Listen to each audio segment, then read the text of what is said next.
song.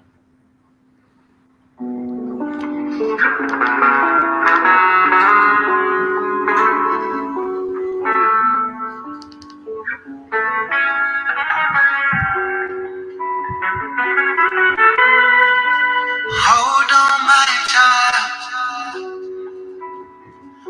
I love you, but you didn't go too far. Answer me how you made it to work for free today. And you don't have a run car.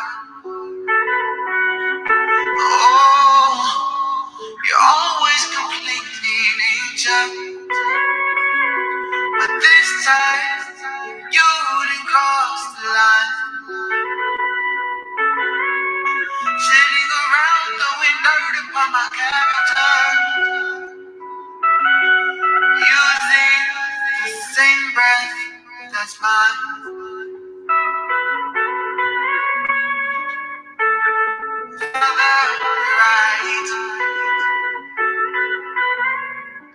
I crossed the line. I always got something to say. If only I could focus on the right thing. It's you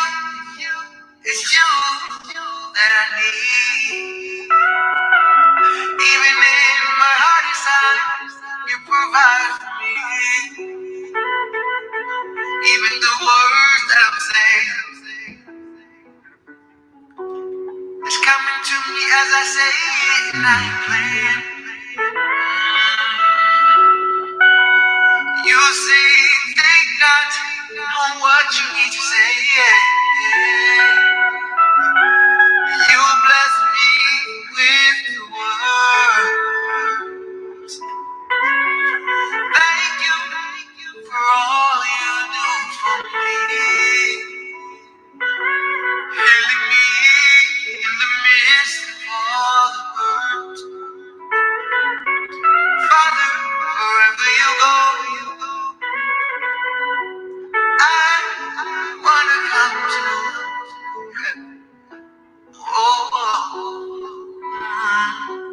Abba, wherever you go, higher and desire, I want to come to. Yeah.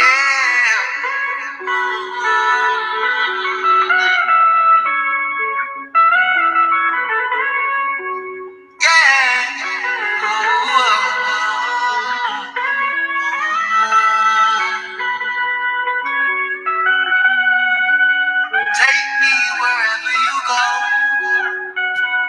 Lift me up, yeah. When my spirit's alone. Take me wherever you go. Lift me up when I'm low. I owe it all to you. Yeah. I owe it all to you. 'Cause that's what you deserve. I owe it all to you. Oh, 'cause that's what you deserve. You deserve for me. And I will climb the tallest mountain for you. Yeah. Oh, and I will build most beautiful fountain that I can resist. But I pray you mold me to what you want me to be. Yeah. And I'm willingly gonna be a living sacrifice for thee.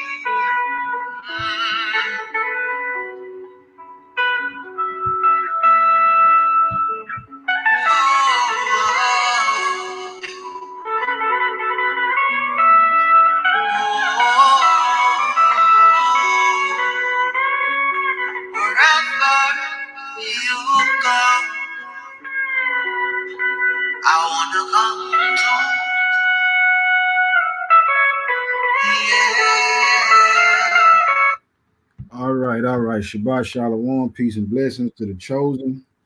Everybody tuning in. Um, Everybody who will tune in, may the Most High be glorified through today's broadcasting. I pray that the week have been good for y'all. Mercy been shown that you've seen the hand of the Most High, heard the voice of the Most High as He moving out loud. He's still doing miracles. He's still awesome. He's still good. He's still the Most High. You know what I'm saying? He still is our power. The same power He was when He delivered our ancestors from under the oppressive hand of the Egyptians. He doing the same thing today, brothers and sisters. So all this sincerely seeking Him and do love Him. I pray that you be blessed. All that who curse you, who curse us, I pray that they be cursed, as the book tells us. So today's broadcast was brought about. Received the email, and I'm trying to, please be patient with me, family, to answer the questions that's sent to the email. Understanding that what I say, if you're looking to me for an answer, I understand that it's a penalty if I tell the wrong thing.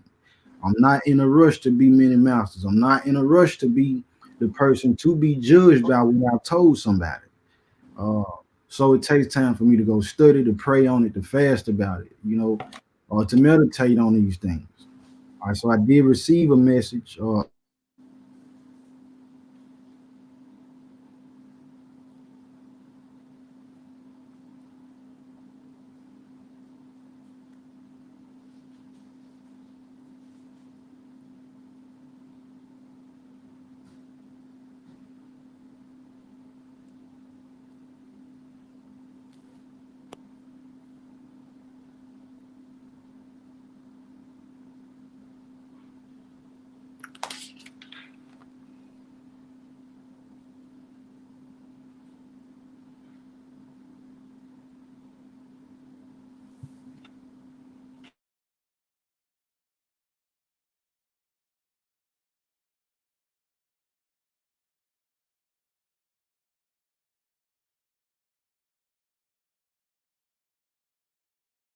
Bear with us, family. I think Paisley froze right now. Can y'all hear me?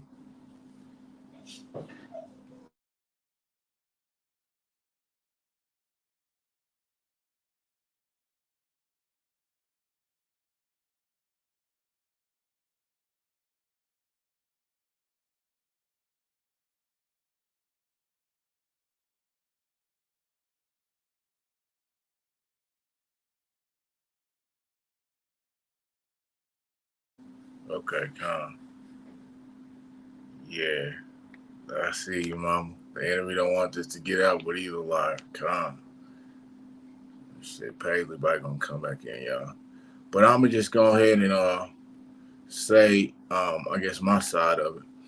I think it's very profound. All praise to the Most High, and I think this is maybe the sister I was talking to. I don't know. So I had got an email actually myself from a family, and they was asking about cremation, but they asked in a different way. They was just asking if cremation is something that could be done or if it's bad. And I right off the top, I was like, in my own understanding, yeah, it's, we should bury people maybe. But like Paisley said, the Most High put the spirit in me to actually do the due diligence and actually study. So, I definitely appreciate the emails because they are iron sharpening iron. So I went and I was researching, found some scripts, which we'll get into, Father willing. And I had to call my mom, a matter of fact, Melissa Sanders, who's on here. I called her because she's, number one, in the truth. And number two, she actually had experience in the actual funeral home. So I wanted to ask her the understanding or the process of cremation. So I called her. She gave me her understanding. We talked about some scripts. And then I called Paisley on a different issue. And we got done talking about what I called him about. And he brought it to me about he had got an email about cremation and that the person wanted to know if the person that got cremated, will they not see the kingdom based upon the fact that they were cremated. So, we talked about, I'm like, wow, that's wild. I got the same question pretty much. but it wasn't about if they wouldn't see the kingdom. They wanted to know if we should do it or not. So, he told me the person that wrote him was a different name than who wrote me. And if y'all on here, just let us know if it's the same, or not. So anyway, so we came together, and that's hence why we're doing this lesson today. All praise to the Most High. But I just feel like the Spirit was obviously moving because I had caught him on something totally different, and this is what came up. So we waiting for him to come back in. But Shabbat Shalom to everybody tuning in. Shabbat Shalom.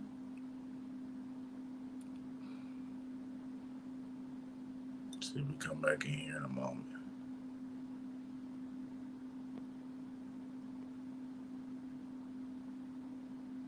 Shabbat Shalom. Just bear with us a moment, family. You're probably getting back right.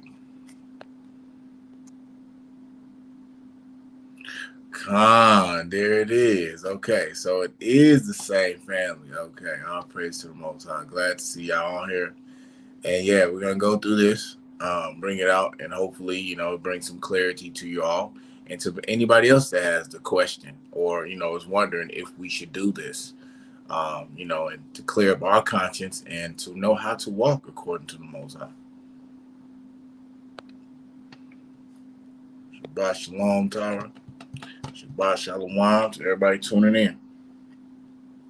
So I'm going to go ahead and start getting into these scripts then. And when Paisley come in, when he come back in, he'll jump right on there. All right, so first scripture we're going to go to, Leviticus chapter 20, verse 14.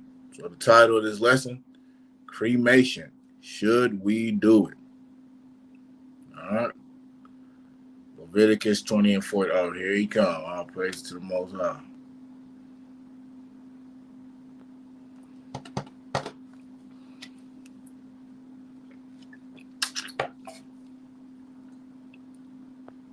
All right, Leviticus 20 and 14.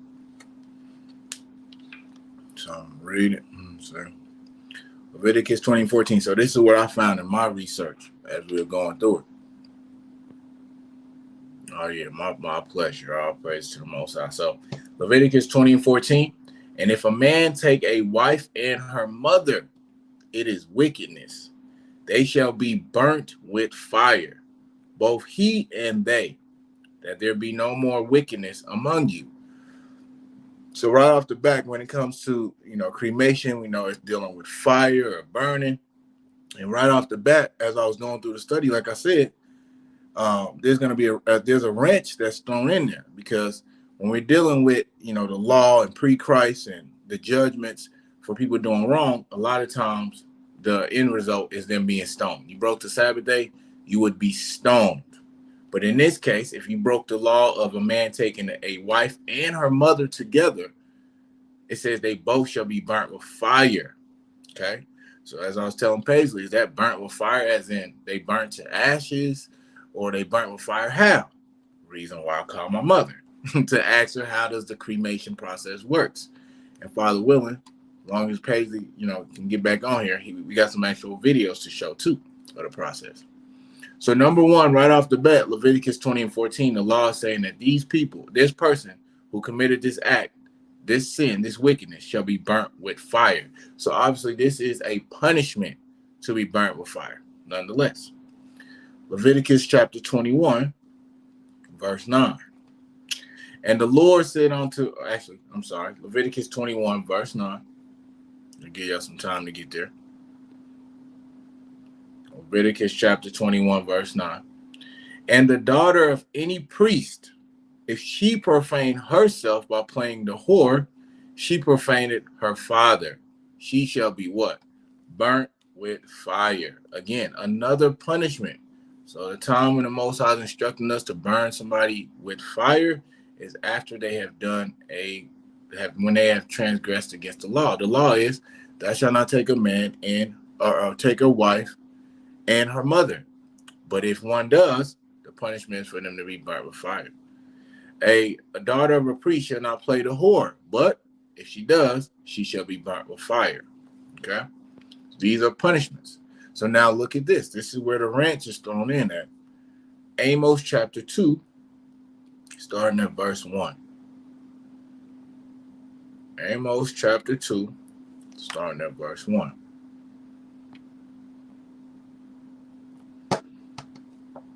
All right. Amos chapter 2, verse 1. Thus said the Most High, for 3 transgressions of Moab. So here we got the Most High dealing with the other nations, pronouncing judgment on another nation outside of Israel.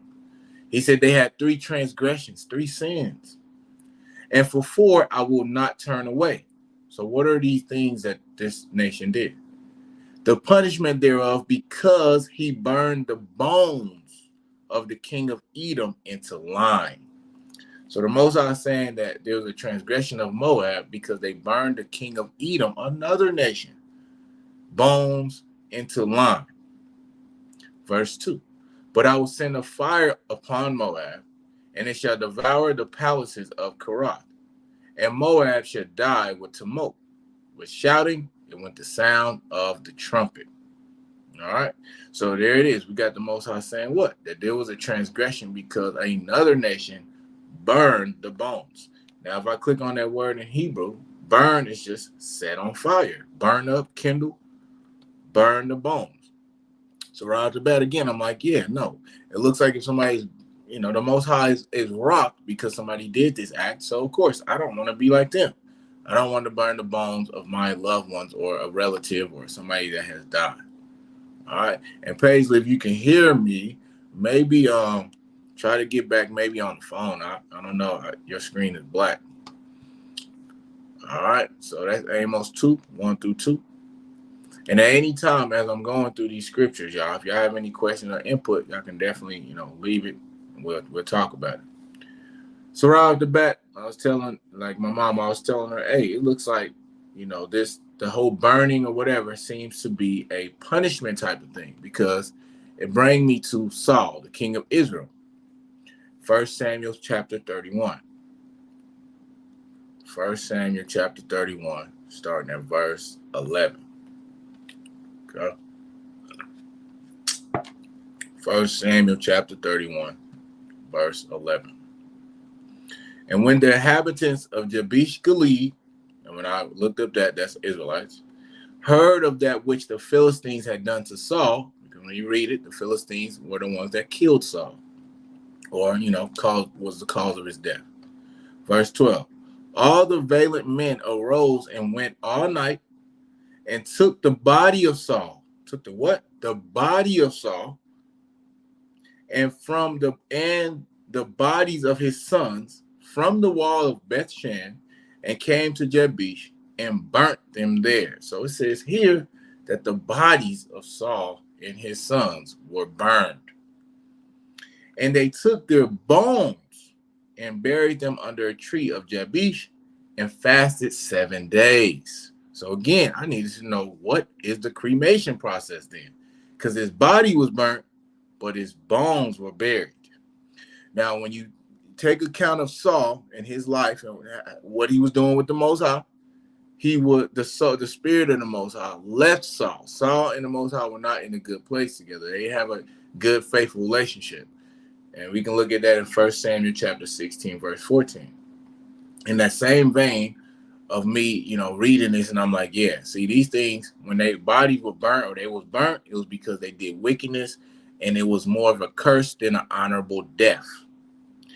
1 Samuel chapter 16, verse 14 informs us, but the spirit of the Most High departed from Saul, and an evil spirit from the Most High troubled him. So by the time he was put to death, the spirit was departed. Him and the Most High were not in a good place. Okay. So even if his body was burnt, and Paisley was saying he didn't see this as cremation because the bones were buried. All right. Let's go Tobit chapter 1. Now, Tobit is in the, for anyone that don't know, Tobit is in the Apocrypha. Some of the books that were taken out of the canonized 66 of the Bible. The Apocrypha, if you got a 1611, it's still made included. There's Aki right there. Shalom. Shalom, shalom. So right now we at the part we just got done talking about. I don't know if you could hear us. We just got done talking. I just got done talking about the part of I already went over Amos with the king, and I just went into Saul, how he was burnt. You want to give them your insight of how you were seeing that scripture, 1 Samuel 31? 1 Samuel 31. Yeah, I'll read it again. Go ahead with it. All right. 1 Samuel 31, picking it up at verse 11. And it says, and when the inhabitants of Jabesh Gilead heard of that which the Philistines had done to Saul, all the valiant men arose and went all night and took the body of Saul and the bodies of his sons from the wall of Bethshan and came to Jabesh and burnt them there. And they took their bones and buried them under a tree at Jabesh and fasted 7 days. And fasted 7 days. So in this case, we seen that the bodies was burnt. Yep. Oh, they were burnt. They still were buried though. Mm-hmm. Come on, this is all pretty much I have for that one, Saints. Come on. Now, are we able to pull up the videos of the cremation process at this time? Man, that's the question. I can try it here from the laptop. All right. It's showing me backstage on the laptop too, Saints. All right, come on. Let me see.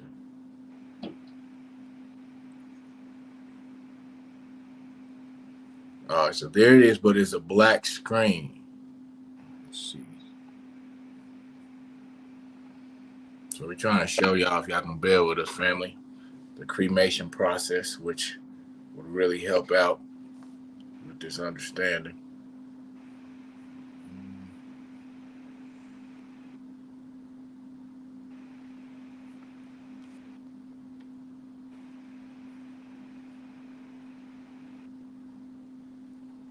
It's coming up, I think.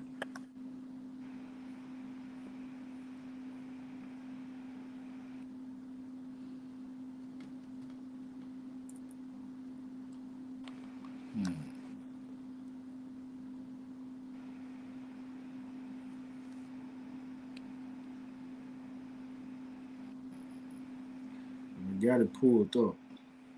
You said you got it pulled up? You're still in the private screen, right? Come.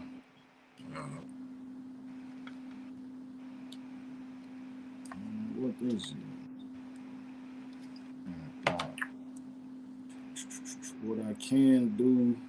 Shalom, Shabbat Shalom, Shalom to everybody tuning in. Let's see. Take this file. Oh, I don't know if you heard, but yeah, it's the same family. So No, I seen it. Yeah, I think the mom was writing you out.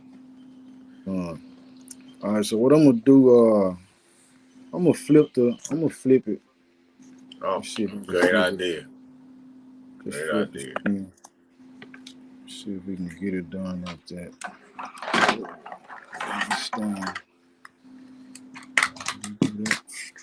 Let's see if I can do this. Yeah, come motion picture.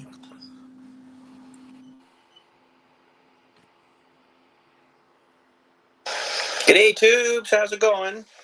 Well, as you guys all know, I work at the cemetery and stuff here, and you don't really see much of the embalming crap because I don't do any of that. Thank the frig. Oh, what an awful job that'd be.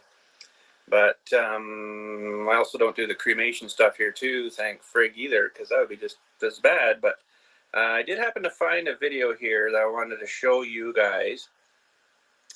If you didn't know the process of the cremation and, cooking the guy barbecue, all that stuff, and processing what's left of them after, I got a video here I found that I'm going to post on my channel here, of course, too, and just sort of bring you guys up and show you how that works.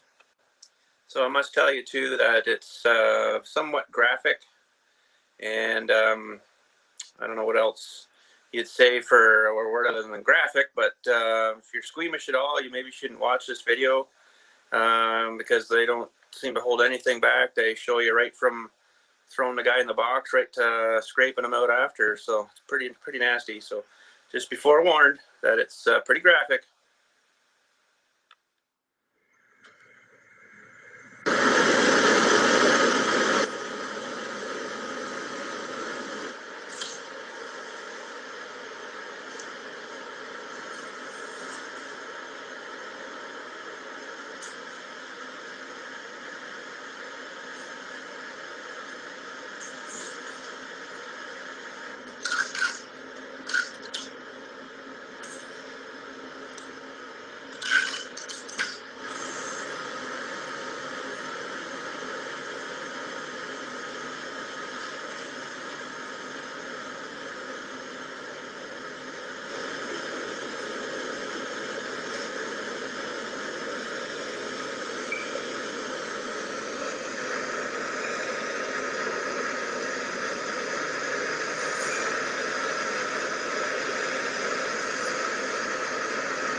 So they done crushed the skull after they done burnt them.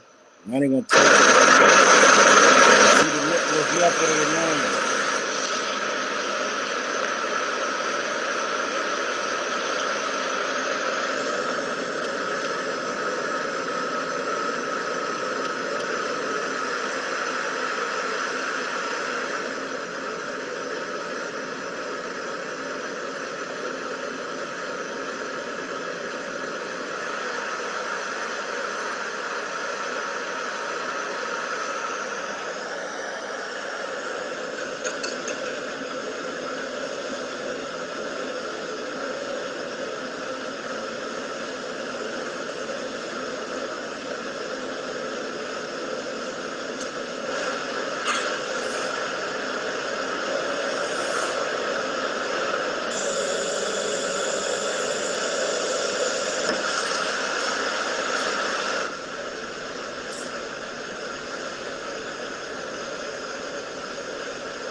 All right. So that's what it looked like for the cremation. Taking a loved one was a complete person, full person. Put them in. Join large-scale battles with military vehicles. The online action game War Thunder has received a major update. Direct hit. Joining the battle are machines like the Soviet MiG-27M, American Abrams HC, the Swedish Viggen, and many other new vehicles. Push these modern machines to their limit on the new map Spaceport. Dozens of players participate in a single battle using tanks, planes, and helicopters. Research unique modules, smoke grenades, dynamic defenses, thermal sensors, and much more. Use all the advantages, and if you're skilled enough, finish the battle with a nuclear strike. War Thunder covers the most famous conflicts of the 20th century, from the Second World War to the Cold War, featuring battlegrounds from all over the world, from hot African deserts to the frigid streets of Alaska. Thanks to improved effects, the oceans look even more real in naval battles. War Thunder features cutting-edge graphics and advanced destructibility, but it can more than easily be played on less powerful computers and laptops. Download War Thunder on warthunder.com. Okay. All right.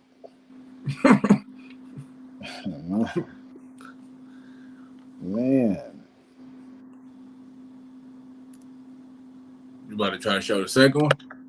Not yet. Oh. So just explaining, though, the process of cremation of brothers and sisters. A person being, once they pass, we still have all our organs. We have the fullness of the dermis. If nothing happened throughout the lifetime of a person losing any limbs or so on and so forth. But they put them into this scorching hot heat where it basically disintegrates that person, leaving nothing behind but the bones. The bones became amber. You saw that while they were in this, this object of cooking the person or burning the person. And then they crushed the skull, took it and put it into a container, a small box, dumped it into a hole where they had it something around it to catch any excess of the human remains. But the whole time, don't forget that this is a person. Well, it once was a person. It once was a living, breathing organism. They take those and they put it into a grinder. and then they give that to the family. All right, so just a little bit, some things that may seem elementary about understanding the subject. What is cremation? You know what I mean, by definition. And also some things I wanted to show that was edifying to me during the study, you know, trying to find the information, seeking the answer for the question that was posed. All right, I said cremation, the disposal of a dead person's body by burning it to ashes, typically after a funeral ceremony. All right, so we understand that cremation, in this case of the definition, is to burn a body. All right, what I found out though, that it's not only a such thing as cremation by fire, it's also cremation by water. What they put in, they call it alkaline hydrolysis. Alkaline hydrolysis. Something else, like I said, which may seem elementary, family, but it's not, because we want to be edified on every level possible. Right. Something else within cremation. Within cremation, you can be cremated, or one can choose to be cremated in one of three ways. Traditional, which would be typically the highest cost of cremation. It says incorporates the benefits of both traditional funeral service and cremation, including embalming and a casket rental. Cremation is performed following the funeral service. So this particular type of cremation would be that one would get their loved one cremated, but it still would be a funeral service held. So the family could still come. You might have the family in an urn or whatever choice container you've decided to put that particular loved one in. But everybody would, you know, probably would still have a pastor to come with a service and say what he's gonna say, and then everybody to leave. But it would still require, well, in this case, it would require, that loved one would be put into a casket. So you would see them one last time, put into the casket, and then after the service, that person would be cremated. So that's the traditional way. It says for the memorial, though, memorial service, the cremated remains need not be present, so that you won't have to rent a casket, you won't have to get the person embalmed. So that expense will be cut out, which I do understand. Many people choose cremation because it's less costly. It says cremation with the memorial service is a way to honor the memory of a loved one in much the same way as you would during a funeral service. So as I was saying, in era prior to this would be the type of service where that loved one would have already been cremated after death. So the family won't see the body. That person will be put in an urn, and then the family could come and see the person in the urn, or the person might not be there altogether. All right, then the last form, or the last type of cremation, is direct cremation. Which it says, with direct cremation, there are no ceremonial services involved. The body is cremated shortly after passing without embalming, viewing, or visitation.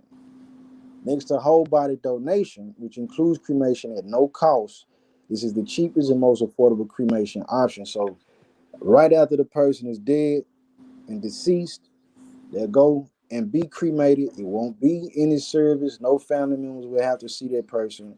They'll just be cremated. So that's the third type. All right. Now we can get back into some scripts. We'll pick back up on another video for some more information. And shalom to everybody tuning in. Yeah, perfectly. Everyone is edified. Thank you for all that information right there, Pastor. That was needed. All praise. So the next scripture, like I said, now, you know, I mean, as I'm going through the study, I look at Tobit. So let's go to Tobit chapter 1. Tobit chapter 1. We're going to start at verse 16. So prior to this, all the other scriptures that were given, like I said, it was making me think, hey, for a body to be burned after, you know, the spirit has left it, it's more of a punishment or a curse. It's not honorable. And it came to my mind how Tobit, you know, it's recorded that he was burying bodies, and it was almost that it was compared to a righteous deed or act to do. to bury your loved ones or dead people. So I'm gonna start at Tobit chapter 1. You there, Aki? Cool, I'm there. All right, so verse 16, it says, "And in the time of Enemesser, I gave many alms to my brethren, and gave my bread to the hungry." So in the context here, we know the Most High requires for us to give alms to our brothers, to feed the poor, give to the hungry, right? Look at verse 17. "And my clothes to the naked." We know the Most High counts that as righteous. Feed the poor, clothe the naked. "And if I saw any of my nation dead or cast about the walls of Nineveh, I buried him." So right off the bat, when we're trying to figure out how to walk, a lot of times I want to see what the righteous did or what the Most High said about this person and what they did and what the Most High has instructed us for us to do. So if in Tobit this was counted to him for righteousness, then I would lean towards burying my folks. Sure. Now let's go back to the mouth of the Most High. So let's go Deuteronomy chapter 21. Has there been an instruction? Have we ever been told to bury the dead? Deuteronomy 21. And matter of fact, I think I'm gonna start at verse 22. Okay. So the instruction in the law, out the book, it says, "And if a man have committed a sin worthy of death, and he be to be put to death, and thou hang him on a tree," verse 23, here it is, "his body shall not remain all night upon the tree." Here's the instruction. "But you shall in any wise bury him that day. For he that is hanged is accursed of the Most High, that thy land be not defiled, which the Most High thy God giveth thee for an inheritance." So right off the bat with this instruction, this lines up with the Hamashiach. The Hamashiach couldn't have been cremated. You understand what I'm saying? We needed him to be buried and then be able to rise the third day. Cool. So you take that into account and we look at this instruction. Even the dead that were put to death because of their own sin, they was to be buried in this case. Then let's go over to Genesis chapter 23, dealing with Abraham, you know what I mean, forefather, who the Most High has called righteous. What did he do in this type of case scenario? When it was time to bury his dead, what did he do, and what can I take from him? I'm going to start at Genesis chapter 23, verse 1. Let me read it for you, Rock. Okay, come on, go ahead. All right, Genesis 23, beginning with verse 1. It says, "And Sarah was 107 and 20 years old. These were the years of the life of Sarah. And Sarah died in Kirjath Arba, the same as Hebron in the land of Canaan. And Abraham came to mourn for Sarah and to weep for her." All right, so Abraham comes, he cries for her, he moans for her. She died. Our mother, right? Come on. "And Abraham stood up from before his dead." Speaking of Sarah. "And spake unto the sons of Heth, saying, I am a stranger and a sojourner with you. Give me a possession of a burying place with you, that I may bury my dead out of my sight." See? So here we got, in this case, when Abraham had to deal with the death of a loved one, his helpmeet, he was looking to invest in a burying place to bury his loved ones, including his wife. You know what I mean? So this was something he thought was important. And again, we have Abraham being called righteous. So I'm going to take account of what he did. And in my life, I'm going to look like, okay, well, he buried his wife. Well, I think that's what I should do, according to this and according to the Most High and according to these other precepts. All right? Anything you want to add to that, Op? Within the study, come to find out, again, I understand that cremation is a choice in more than less cases to be cost preserved.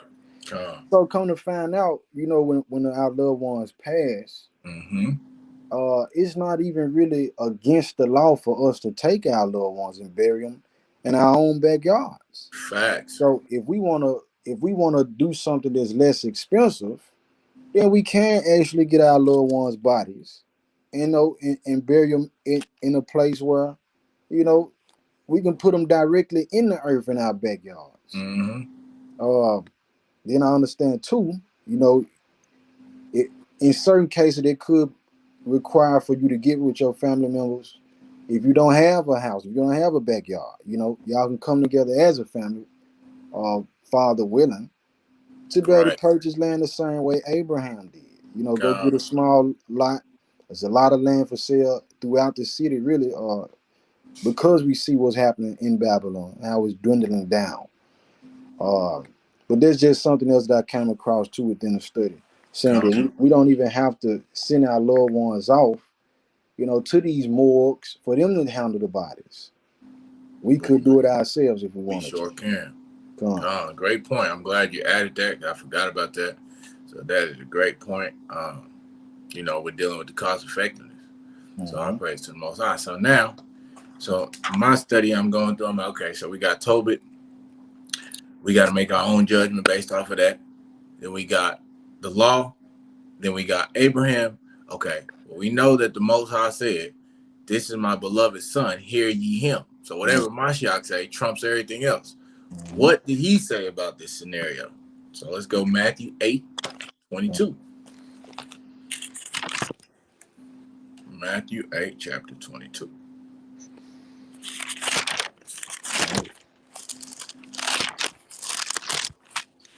Matthew 8, verse 22. Uh, All right, and it reads, Go ahead, I'm ready. but Yeshua said unto him, follow me, and let the dead bury their dead. Hold on real quick. Does the body have to be in a box when buried? La. Mother. I don't think so. And we actually stay tuned with us, Mama, because we're gonna go into some more. Paisley actually got a scripture about that, actually, right? When we was talking about the actual body and ashes and going into the earth. Indeed. Shalom, Shabbat Shalom, El. All right, so read that again for me one more time. What did Mashiach say? All right, Matthew chapter 8, verse 22. But Yeshua said unto him, follow me, and let the dead bury their dead. Come. So even in this case, with those that are not even following the Messiah, he's not putting a penalty on them to go and cremate or saying they're cursed or anything. He's even giving the direct command, hey, let the dead, those that are without the knowledge, that's dead in their sins, let them bury their dead. So we got that. And then we got John 5:2. John 5:28. John 5:28. All right.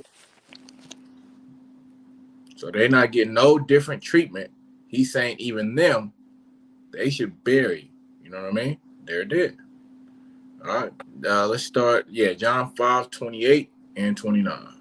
Okay. St. John chapter 5, verse 28 reads, marvel not at this, for the hour is coming, in which all that are in the graves shall hear his voice. Now that word graves, we can go, you can try to make it as deep as you want, but right on the surface, that grave is sepulcher or tomb. So to be, right on the surface, I'm looking like, okay, so if I'm in the grave, he's saying those that are in the grave, in the tombs, they shall hear the voice. Not those that are, necessarily, he's not speaking of a level of cremation. He's speaking of that they're actually in a grave. Go ahead. Verse 29, and shall come forth they that have done good unto the resurrection of life, and they that have done evil unto the resurrection of damnation. So as if what? That we get it's almost as it's more natural for us to be put into graves than it is to be cremated and sprinkled across the earth or whatever else. Me and Paige was talking about some of the stuff. I've seen something that they said the body was cremated and put into cookies. That's wild to me. You know what I mean? And people get cremated, sprinkled across the ocean or whatever, all that type of stuff. But with the language that the Hamashiach is speaking, he's speaking as if it's natural for a human to be put into the ground and come the day of resurrection. You know what I'm saying? We're gonna come up out them graves. That lines up with 1 Corinthians 15. And again, shalom to everybody tuning in. Shabbat shalom. Okay. 1 Corinthians 15:3. All right. 1 Corinthians chapter 15, verse 3. Mm-hmm. It says, "For I delivered unto you first of all that which I also received, how that Messiah died for our sins according to the scriptures." See, so that's the same Messiah I was talking about earlier, that we needed him to rise from the grave, right? See, even though he got a spiritual body, it wasn't in his lot to be cremated. Go ahead. And that he was seen of Cephas. Verse 4, verse 4. Okay. Verse 4. And that he was buried, and that he rose again the third day according to the scriptures. See that? So the scriptures ordained for him to be buried and raised the third day. So even when we do the ceremony of baptism, you know, the whole thing about it is we're supposed to be buried with the Messiah and rise with him. So the Messiah was buried. We should be buried and rise again at the sound of that trump. So let's jump down to 51. Verse 51. Behold, I show you a mystery. Because it was a question, so it was a mystery that we have to journey through these scriptures, right? I show you a mystery. Go ahead. We shall not all sleep, but we shall all be changed. Come on. In a moment, in a twinkling of an eye, at the last trump. For the trumpet shall sound, and the dead shall be raised incorruptible, and we shall be changed. For this corruptible must put on incorruption, and this mortal must put on immortality. So when this corruptible shall have put on incorruption, and this mortal shall put on immortality, then shall be brought to pass the saying that is written, death is swallowed up in victory. So that lines up to me with what the Messiah said, they shall hear his voice. Those that are in the grave. Now, hey, is it too hard for the Most High to take somebody that's been scattered over the earth with freaking their ashes, or they've been eating in some cookies, I guess? That's crazy still. Nah, the Most High, you know, he can do anything. He made us from the dust of the ground. But if we trying to figure out moving forward, hey, after this, you know, has went forth, should we cremate our loved ones? I'm on the fence of, nah, we should just try to bury them. You know what I mean? And there's ways, as the Ak brought up, that we could bury them that's cost effective. You know what I mean? Based off who we are and what the Most High has allowed us. But we got more scripts, so Ak, go ahead. Come on. Let's go to 2 Chronicles. Come on. 2 Chronicles. 2 Chronicles, saints. Shalom, everybody who tuning in. Pray that this is edifying. I appreciate y'all bearing with us through we got the issues going on technical. So 2 Chronicles 16. Want me to read it? Come on. All right, verse 11. And behold, the acts of Assad, first and last, lo, they are written in the book of the kings of Judah and Israel. And Assad, in the 39th year of his reign, was diseased in his feet, until his disease was exceeding great.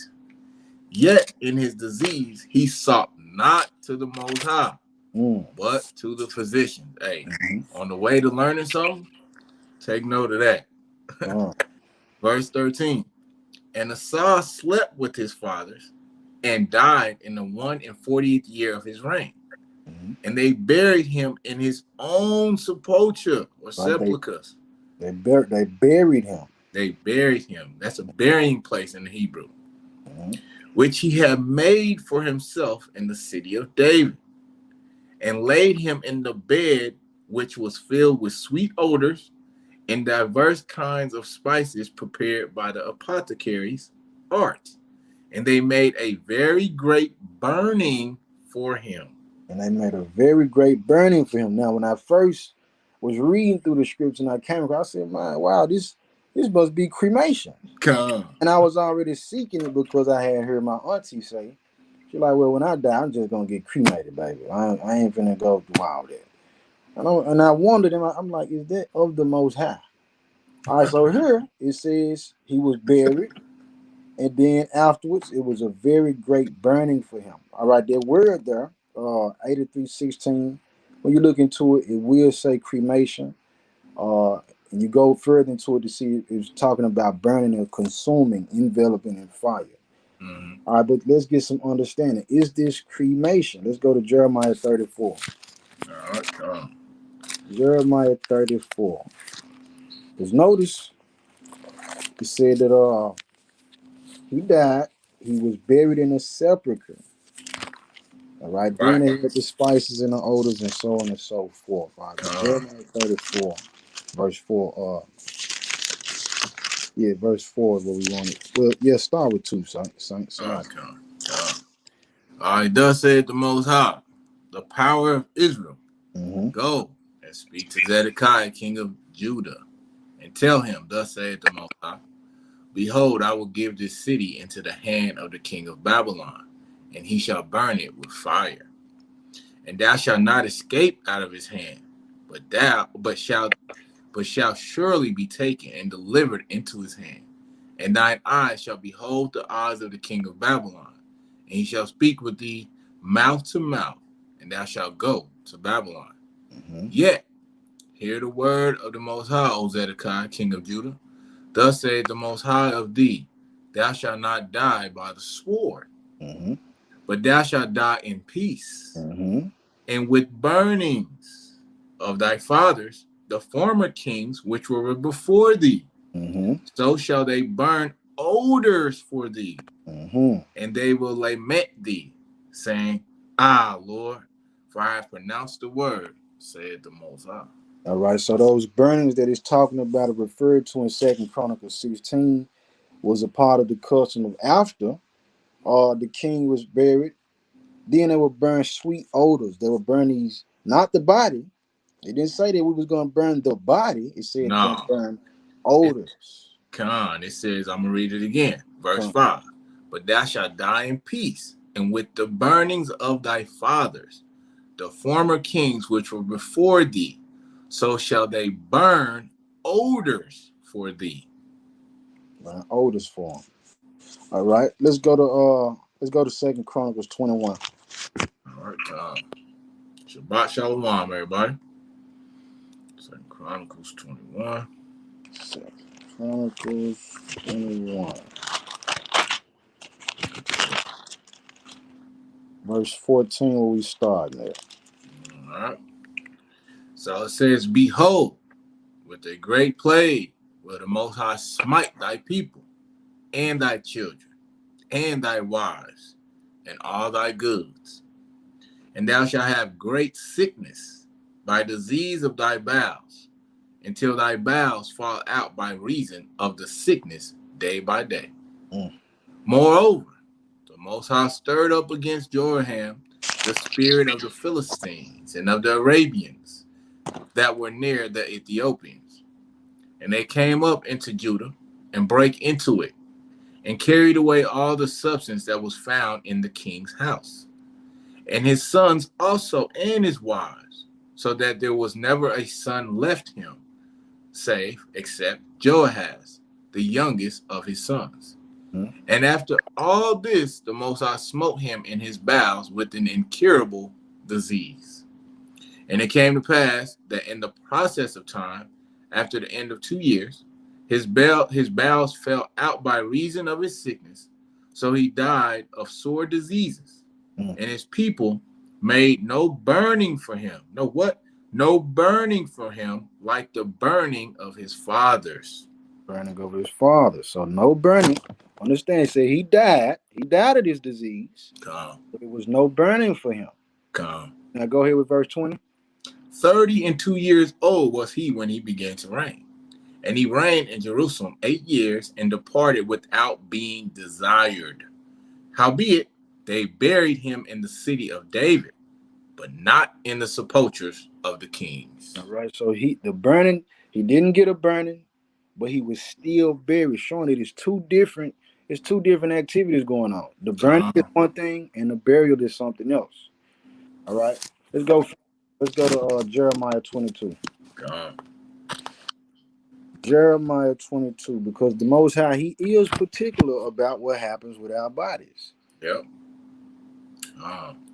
He's very detailed. Indeed. Jeremiah 22, verse 18.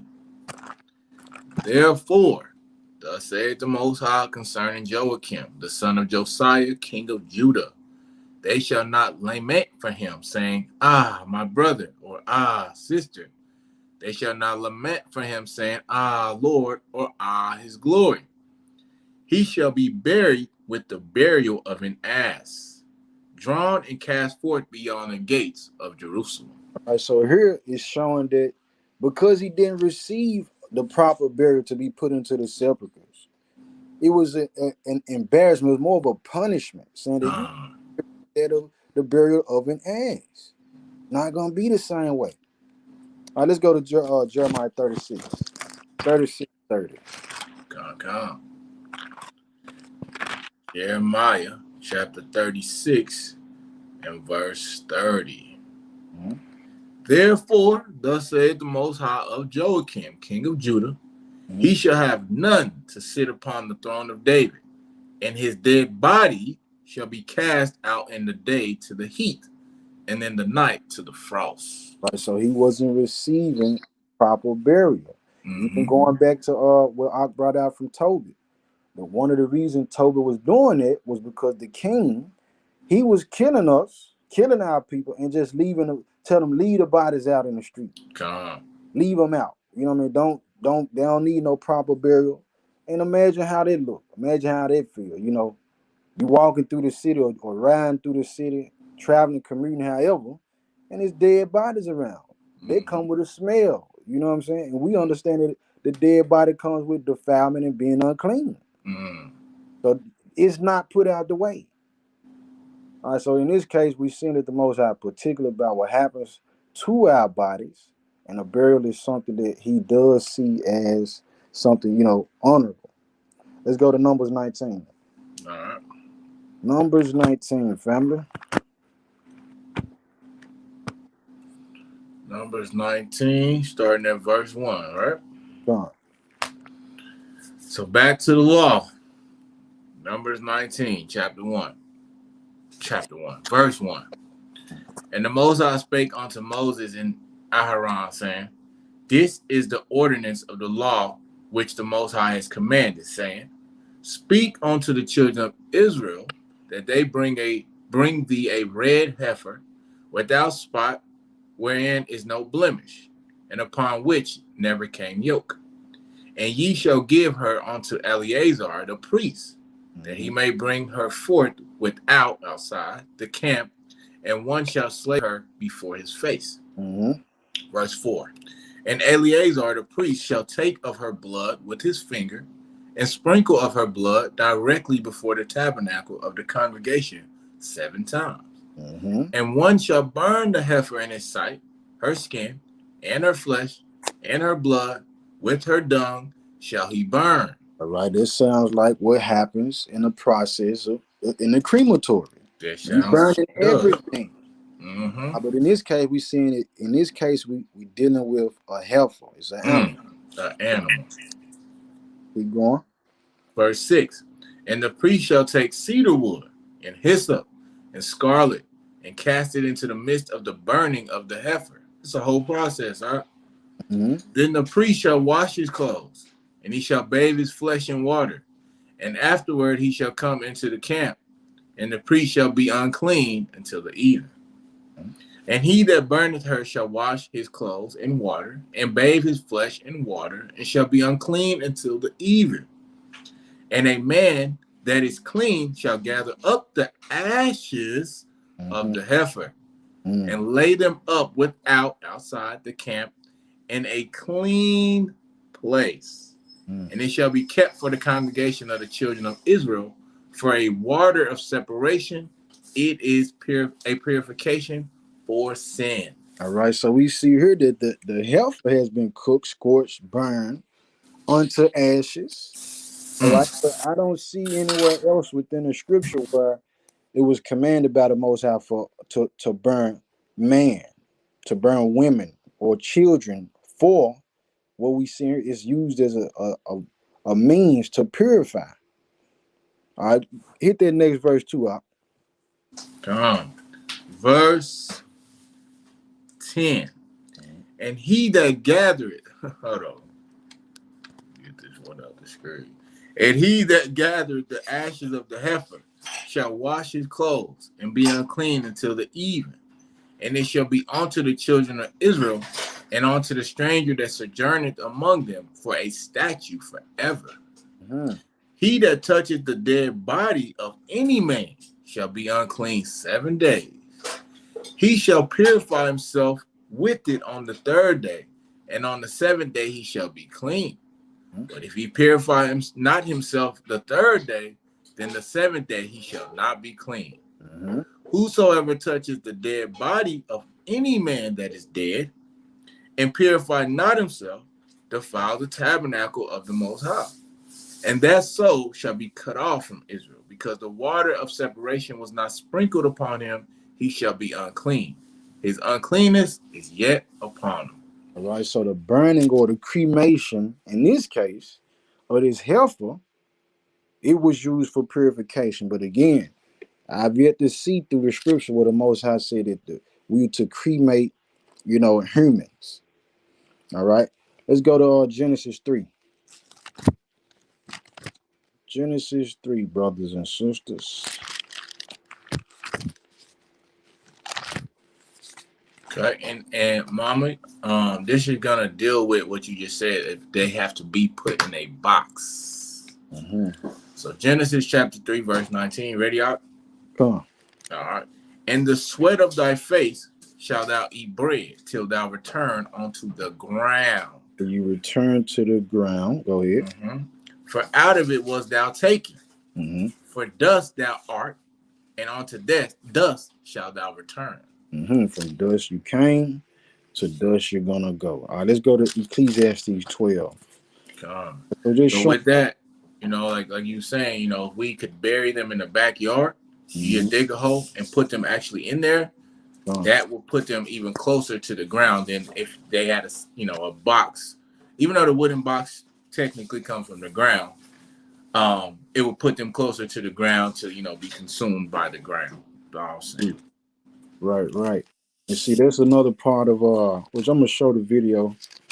I looked at several, it might not mention it in this one, but if I have to find a link to and then post it, I will. But showing that within the alkaline hydrolysis, which is the cremation by water,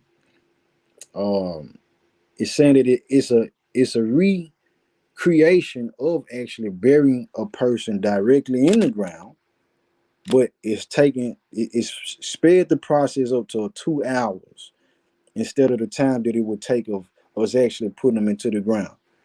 And them naturally decomposing, right? And then the body that has decomposed going back into the earth. And we understand that through death, the Most High created life, like what he said, what Messiah told us. If that particular seed didn't die, it wouldn't multiply and create others. All right, so the Most High, he know what he doing. He knows why we going back to Mother Earth, as it put. Understand that the earth is a female, according to scripture. We can talk about that another time, though. Ecclesiastes 12:7, though, Saint. All right. Ecclesiastes 12:7.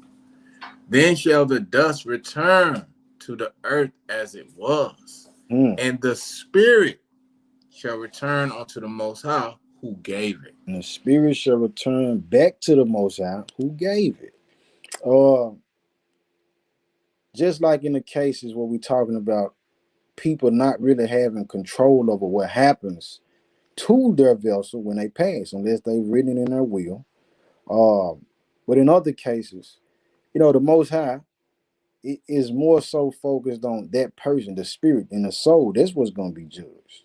That's what he's going to be looking into. All right. Let's go to 2 Kings, though. 2 Kings 13. Royale, Shalom. Peace and blessing to you in the household, brother. 2 Kings 13.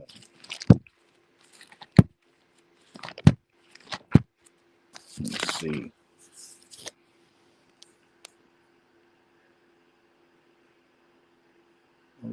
Starting at verse 14. 2 Kings chapter 13, verse 14. Now Elisha was fallen sick of his sickness whereof he died.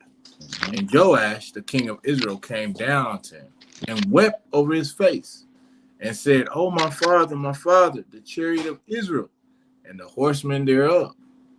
And Elisha said unto him, take bow and arrows. And he took unto him bow and arrows. All right, hold on a second, son. Come. So just for clarification, because I see how one could be confused between these two verses, saying that Elijah passed and he died, and then it turned around and said Joash came and cried over him, and then Elisha said, so like, I thought he died. Now, what it's telling us, he was, at this point, he was sick with that disease that did kill him eventually. All right, so in process of time, before he actually gave up the ghost or gave up the spirit, he was visited by the king, Joash. All right, go ahead, King. Come on. And also on the way to learning something, you know, Elisha was super righteous, right? Man, come on. He had a disease too. And died of it. On the way to learning something. That's all I'm saying. Come on now. So that puts in context for some. You know, some might say, well, this person died grievously. That was judgment from the Most High. So can we really say? Can we really? You know what I mean? They going out all kinds of ways. Yeah. Elisha and Saul was doing, Paul were doing some miracles that, you know, I ain't touched yet. I know that. Indeed, for real. So who am I then? You know what I mean? Exactly. All right, where I'm at, verse 16, I think. Okay. 2 Kings 13, 16. And he said to the king of Israel, put thine hand upon the bow, and he put his hand upon it. And Elisha put his hands upon the king's hands. And he said, open the window eastward, and he opened it. Then Elisha said, shoot, and he shot. And he said, the arrow of the Most High's deliverance, and the arrow of deliverance from Syria, for thou shalt smite the Syrians in effect, till thou have consumed them. Verse 18. And he said, take the arrows, and he took them. And he said unto the king of Israel, smite upon the ground, and he smote thrice and stayed. And the man of the Most High, who? The man of the Most High was wrought with him. Same one that had the disease, and said, thou shouldst have smitten 5 or 6 times. Then hadst thou smitten Syria till thou hast consumed it.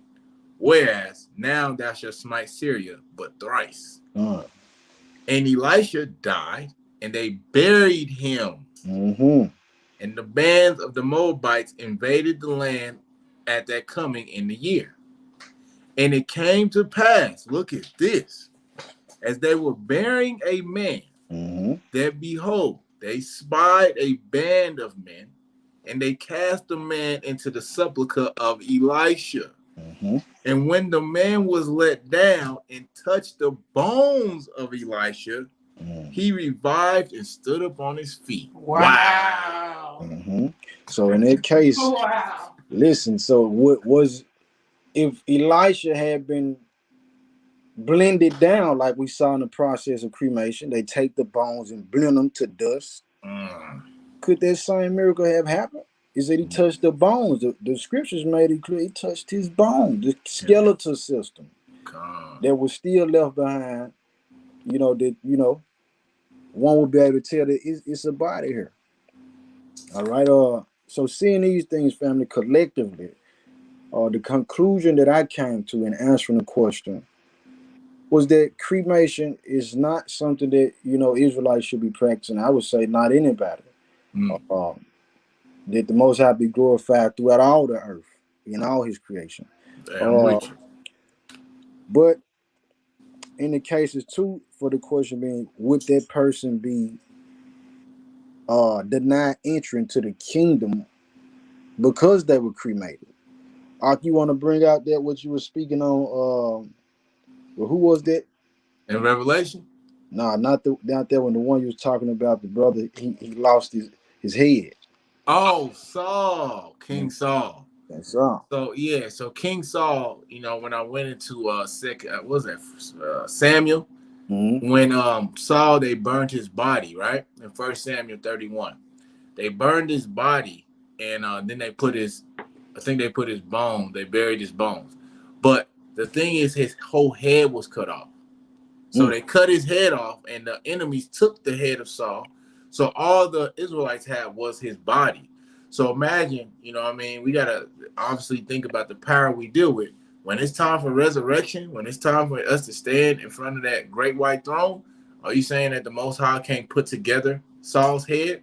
He ain't going to have no head? So that's what I was thinking about, is that his body was burnt and bones was put in the grave, but his whole head was cut off. So it's the same thing. We can't control what happens to our bodies after we die. But we're going to be judged based off what we did in our life that we could control. Indeed. So let's get this second Baruch too. Second Baruch from the pseudepigrapher, brothers and sisters. Just to make mention of it, I know everybody don't deal with every source, and I understand.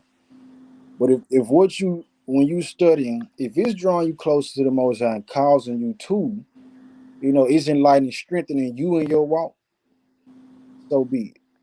That's how I look at it. I won't condemn anybody behind it. That's just my resolve on it. That's just me. But second Baruch, chapter 51. And if you don't have a pseudepigrapher, you can Google it. They got PDFs for Second Baruch and everything else in the Apocrypha too. All praise to the Most High. Praise to the Most High. So Second Baruch chapter 51, starting at verse 1, and it reads, "And it shall come to pass, when that appointed day has gone by, that then shall the aspect of those who are condemned be afterwards changed." All right, referring to the bodies of the people. All right, after the passing of a person, the aspect how they were viewed is going to change anyway.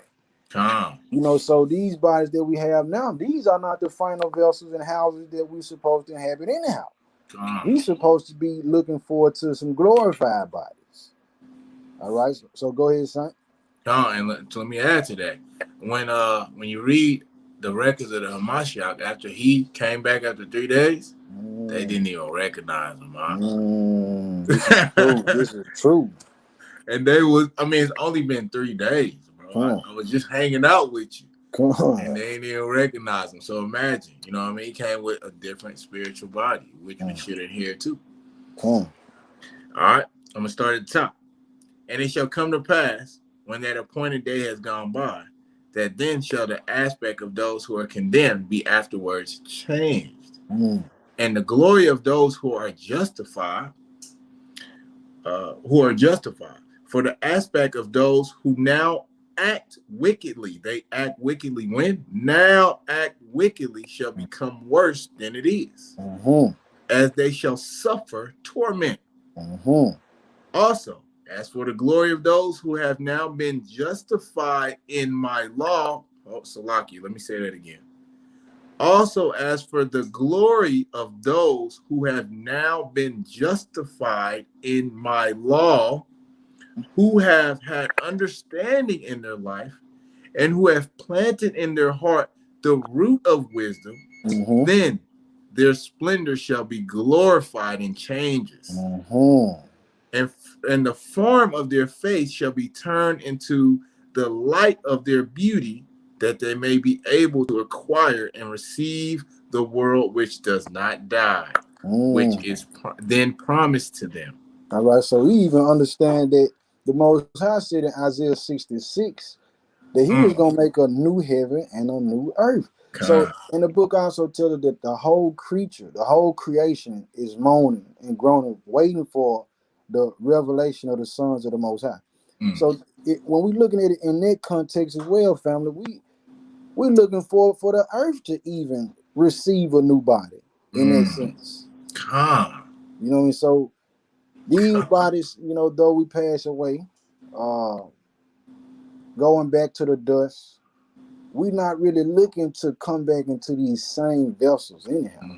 We're looking for it to be glorified. And if the same one that created the sun and the moon and the stars, who created the wind, that if it picks up at a high enough speed, it can knock down a building. But if it's moving slow enough, it can give you relief from the heat of the day.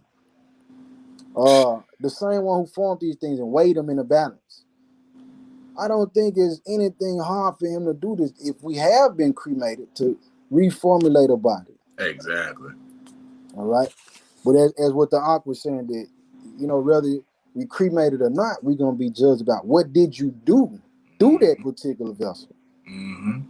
All right. But continue on reading, son, if you ain't got nothing else to add. Come on, I'll read it. It says, verse 4, for over this above all shall those who come then lament, that they rejected my law and stopped their ears, that they might not hear wisdom or receive understanding. When therefore they see those over whom they are now exalted. But who shall then be exalted and glorified more than they? They shall respectively be transformed, the latter into the splendor of angels, and the former shall yet more waste away in wonder at the visions and in the beholding of the forms. For they shall first behold and afterwards depart to be tormented. So we see the changing of the bodies. Changing of the bodies. Come. So Nice. even, to everybody keeping the law, trying to keep the law, keep doing it. Be encouraged, man. Indeed. Right. Was it something else? There's something you just said. Hold on. You said, I forgot what it was. About the new, I think you said new earth, but I think you hit it already. I still want to show, just because I made mention of the water cremation. Yeah, if you can, do that. All righty. Share the screen.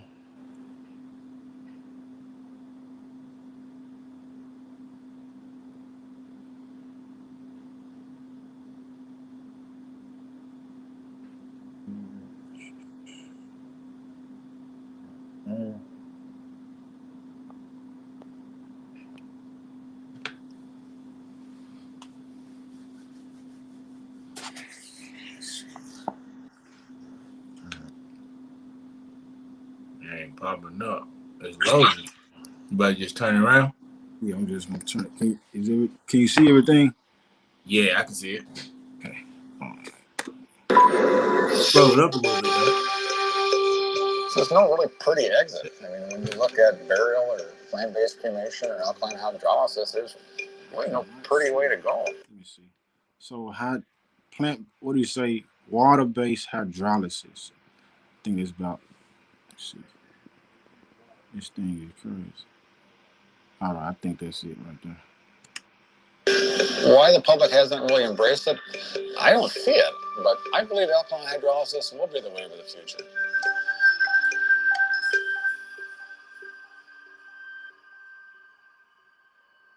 The green cremation? My name is Terry Rainier. I'm the Director of Anatomical Services at Mayo Clinic in Rochester, Minnesota. Alkaline hydrolysis goes by multiple different terms: resumation, biocremation, acclimation. Ultimately, it's a process by alkaline hydrolysis.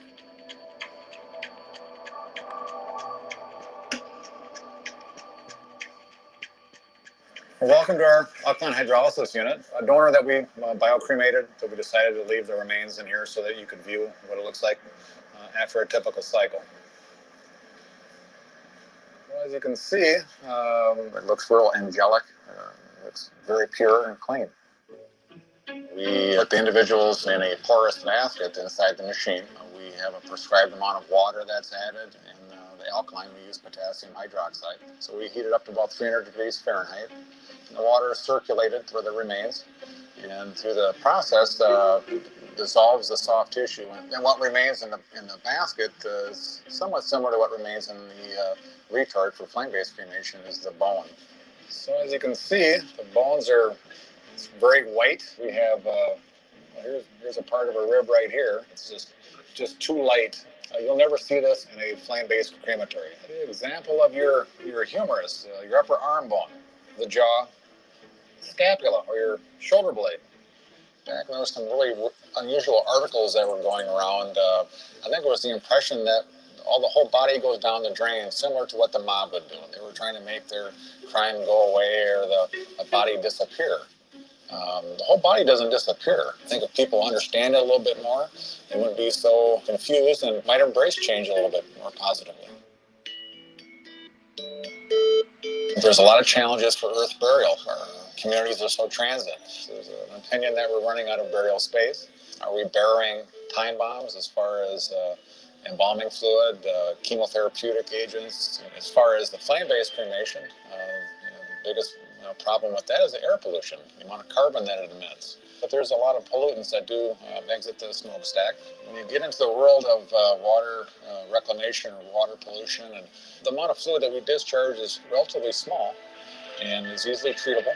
Well, we use probably about 1/12 the amount of energy that a traditional crematory does for each individual cycle. Lighting up a football stadium would be the flame-based version, and lighting up our office would be the comparison for alkaline hydrolysis, the amount of energy that's consumed. Anything that's not a protein would be recovered during the process. Certainly some of the titanium and stainless steel artificial joints would be recovered. As an example of an artificial breast that was recovered, artificial testicle that was recovered. Flame cremation, certainly none of the plastic, the Teflons would definitely not be in the vessel after the flame-based cremation.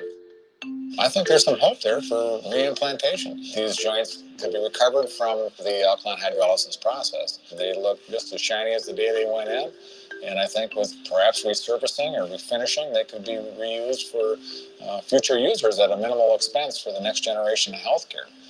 Healthcare is a big topic these days and the expense of it. And anything we can do to contribute to holding those costs down, I think, would add to the benefit of this technology.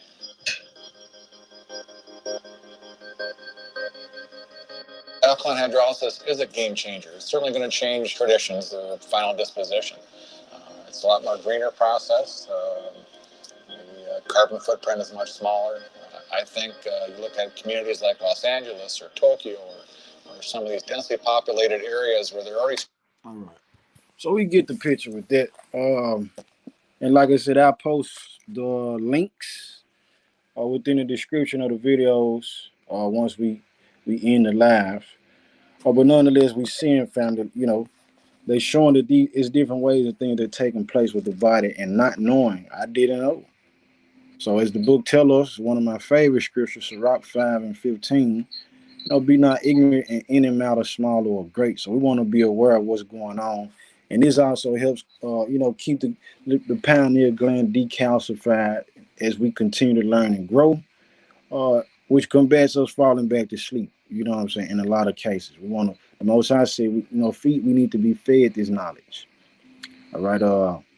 You got anything else before we go with the last verses that we have? No, I think that was very interesting. I'm great. Praise the Most High. We was able to show, you was able to show them videos, and I pray it'd be edifying so far. Okay. Yeah. So, we can go into the next verse for real. Okay. All right. Let's go to Revelation then. Revelation.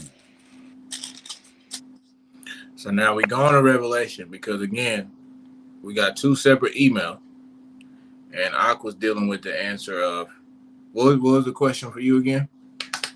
The question was basically, would that person who was cremated, would that prevent them from seeing the kingdom? Indeed.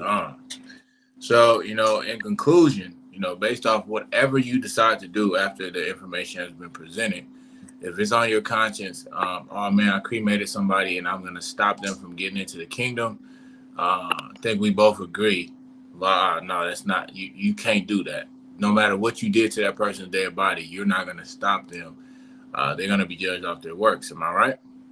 Come on. Revelation 20, I'm going to start at verse 11. And I saw a great white throne, and him that sat on it, from whose face the earth and the heaven fled away, and there was found no place for them. And I saw the dead, small and great, stand before the Most High. And the books were open, and another book was open, which is the book of life. And the dead were judged out of those things which were written in the books according to their works. So based off what they did in their life is how the Most High is going to judge them. And the sea gave up the dead which were in it. So guess what, y'all? The people that died, let's say in the Titanic, or you died in the ocean, you didn't get buried. You didn't get cremated neither. But it says right here, the sea gave up the dead which were in it. So no matter where you die, we all go into this judgment. on with it. As Solomon said, it frustrated him. I see that even if I'm wise and he's a fool, we all go into court. The event happened to them all. Okay. And death and hell delivered up the dead which were in them. So those that were already in hell, they get to leave hell for a moment to go to court too. And they were judged every man according to their works. That's possessive. What belonged to them and what they did is what they're judged off of. So even if the person you cremated or buried, you looked at them like they was a saint, and what you knew about them, it seemed righteous. If the Most High knew that they were a liar, that's what they're going to be judged off of. There's sins that are hidden from man that no man knows about, but the Most High knows about. There's sins that are public. You can be like, oh, yeah, he's tripping.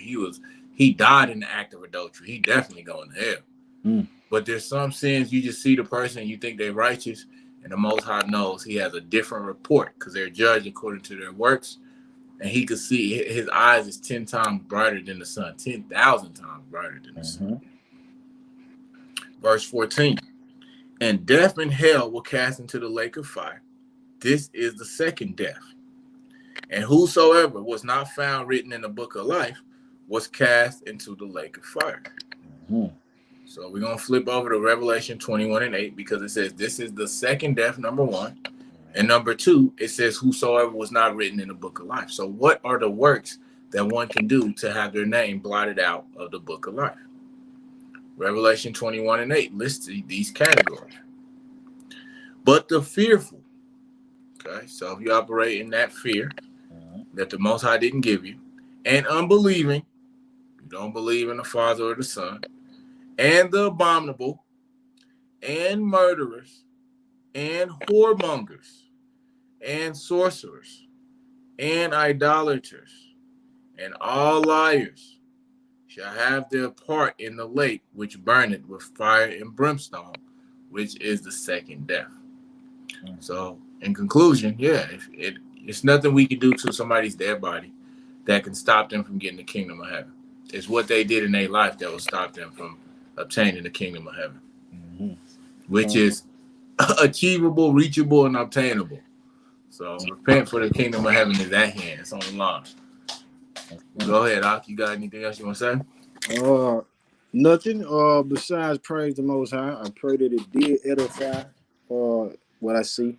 All praise to the Most High. And anybody else who do tune in, smash the like button. If you have not smashed the like button, or dislike, share, comment, subscribe, all of that. And it's just to get the word out further to somebody else who might have had this question. I've seen it happen before, real time. One single verse from the scriptures changed a person's life to where they were brought into the truth, which brings me to the fact that when you do the one script killer, I'll praise to the Most High for that. Stay on it. And aside from that, shoot. Any other question, like I said, the goal is to go through these emails, be patient, as the Most High reveal it. If he quicken my spirit on it, then I'm able to answer the question. But if I'm not, then I can't. You have to wait until he give the word in the green light. And aside from that, oh yeah, just want to add in there too something we didn't go over. Something else people do with their ashes. You got a company called Holy Smokes. And what they do, they take the ashes of your loved one and they put it into ammo. All right, so they put it into, what many people call bullets, actually called cartridges.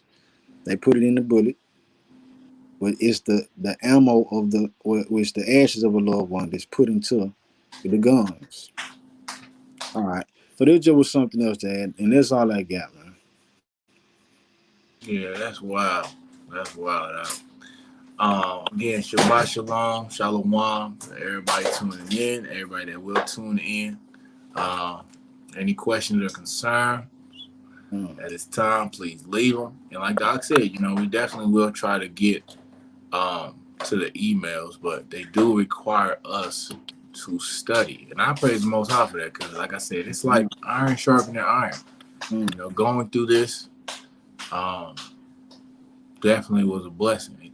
Like I was telling the Ock too, it lets us know we're not when we're answering questions or reading the Bible or trying to study.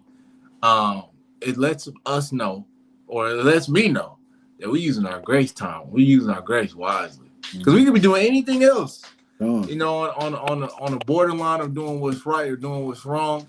But when we in the scripts trying to figure out how to live, we definitely, if the Most High pulled up then, I'll be feeling good. Man, for real. And that's the family right there. They said all praise to the Most High. We thankful for y'all for answering our questions and continue to be blessed. Indeed, likewise, y'all too. Indeed. All right. So, in the meanwhile, no other questions, comments, or concern for this subject, send them to children of the prophets 144@gmail.com, or what you can lay yours out there too, Monty. Mine is newborns, like a newborn baby. Newborns, the 7777 @gmail.com. That's 4 7s. So newborns 7777 @gmail.com. Okay. So all right. All praise to the Most High. I appreciate your encouragement too on them one script killers. Oh, my praise the Most High.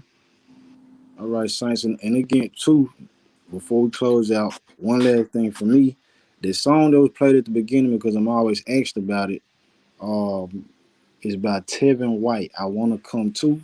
You can find it on SoundCloud. Tevin White, I Want to Come Too. And anytime we'll answer the other questions that's been emailed. So for me, that's Shalom. Have a blessed rest of the day. Beginning of the week. Bless you and your households. Curse everybody who try to curse y'all. Shalom. Shalom.